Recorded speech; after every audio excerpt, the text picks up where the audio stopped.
The only purpose for which power can be rightfully exercised over any member of a civilized community against his will is to prevent harm to others.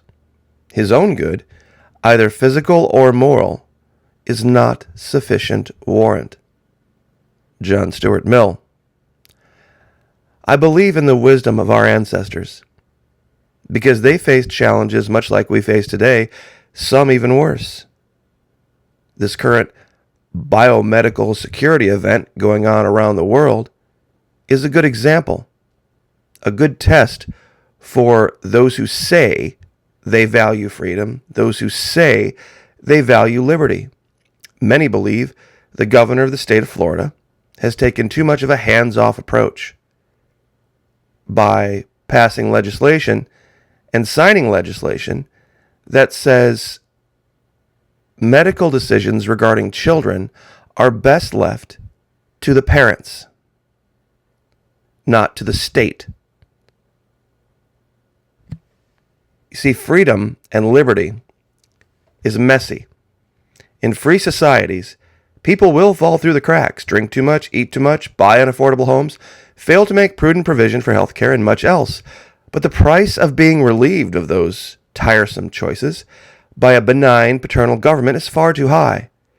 Big government is the small option. It's the guarantee of smaller freedom, smaller homes, smaller cars, smaller opportunities, smaller lives, and less liberty. Many would say Florida Maquis, but they're overwhelming the hospitals and overwhelming our healthcare system. Well, really? Kind of interesting, prior to this whole biomedical security event going on, there was another group that was overwhelming the healthcare system. But I don't remember anyone trying to take their rights away or use government to make them healthier. Do you? Heart disease, diabetes, morbid obesity, the number one health threat to North Americans. But was there anyone on the left saying that the state should intervene? No. And of course, people who were healthy, who tried to speak about this, were largely demonized and reviled. See, Isaac Asimov said, science does not promise absolute truth, nor does it consider that such a thing necessarily exists. Science does not even promise that everything in the universe is amenable to the scientific process. Now, I have a great example of this, where science is arguing with logic in a way that everyone can see.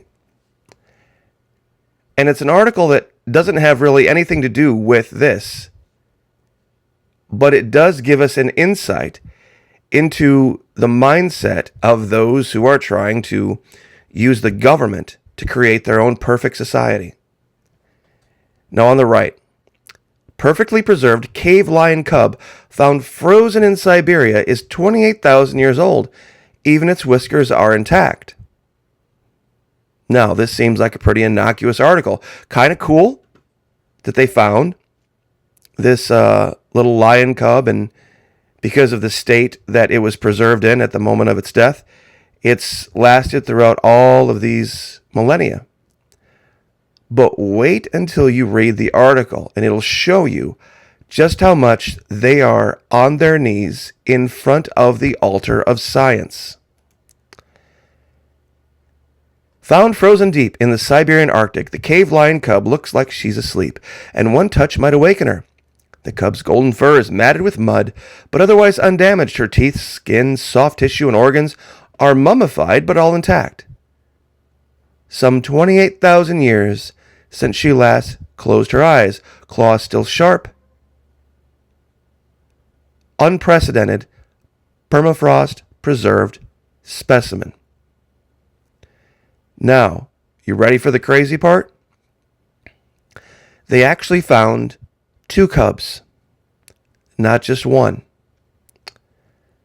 They're both the same age. They're both in the same state of preservation, in the same cave.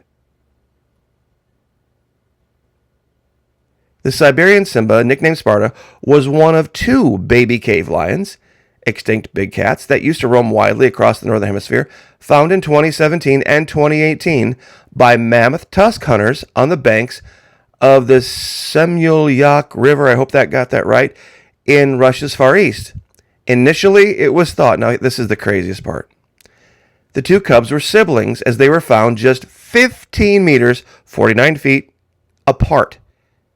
But a new study, read Worship Science, found that they differ in age by around 15,000 years. Boris, as the second cub is known, is 43,448 years old. Meaning they believe they found two cubs in the same region, 15 feet apart, same age, same species, but because they worship their carbon dating system, they believe that there's 15,000 years difference between the two of them. 15,000 years. Two virtually identical specimens found 50 feet apart, and they believe in the exact same state of preservation. They don't believe they're related. Both cubs were just 1 or 2 months old when they perished. It's not clear how they died, but there were no signs of them being killed by a predator. Now, here's the crazy part. When you read this, given their preservation, they must have been both buried very quickly. So maybe they both died in a mudslide or fell both into a crack in the permafrost 15,000 years apart. 15,000 years apart. This is how insane these people are. This is how nuts they are. Of course they're related. Of course they would have to be related. The odds of finding two perfectly preserved cubs 50 feet apart in permafrost, the same age, each of them 1 or 2 months old, but having been deposited there in two separate identical events 15,000 years apart, defies logic. But let's worship science. Let's worship our carbon dating, because we can't argue with our science, can we? That's just not allowed. That's not possible. It's just mind-bending how myopic these people are, and the lengths to which they are willing to go to worship their own science. When one of their greatest, Isaac Asimov, said unequivocally, "Science does not promise absolute truth, nor does it consider that such a thing even exists, does not promise that everything in the universe is amenable to the scientific process. Freedom and liberty are one of those things. When you divorce logic from science, it's over. When you divorce logic from science, it's over. When you say, this is healthy, perfectly fine, go ahead and let them go wherever, do whatever, and influence whoever, but the person on the right, because they haven't bowed the knee to quote-unquote accepted science, they're to be ostracized and to be thrown out of society and demonized and said that they're part of the problem? Really? Really? This is what science is telling us. It is truthfully the most bizarre time in my life that I've ever lived in. And I lived through the 80s. As an adult, I mean, there was some bizarre crap going on in the 80s, but what is going on now is just beyond the pale. There are just people out there that think government is the answer to everything, and that it's their job somehow to protect everyone from everyone else. And facts first.